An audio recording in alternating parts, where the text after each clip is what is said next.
ex-girlfriend yaStunner mazeeken Jade ari kuti she doesn't want to have any business with Stunner because he is broke. Ukuwo mabridge ari kuti kuna DJ Towers uri huchi hwangu ndokuda vedwe yamabridge ngatiirege. So mazeeken Jade akati I don't have any business with that man. There is nothing he can do for me. He can't even put a roof over my head.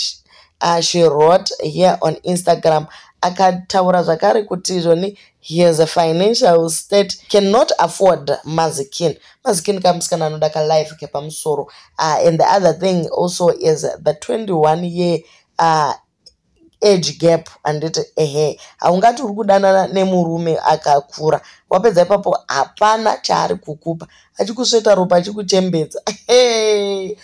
Stunner apa ndiye anga ari busy kuudza DJ Ola kuti aiwa Ola usarege basa ramba uripo.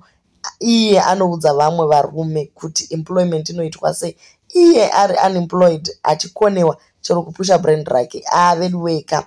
Okay, so mazeeken ati yaasi kudzokera because Stunner ari kuramba achimuvinga kuWhatsApp, uye Stunner anofanira kuwana vakadzi vanenge vana all-in avo vatova nemari kare vakaachivha, nekuti Stunner anoda kuchengetwa. Saka mazeeken ari kuti bodo iye hazvitadza hake, ari kuti Stunner haasi murume anorwa hondo.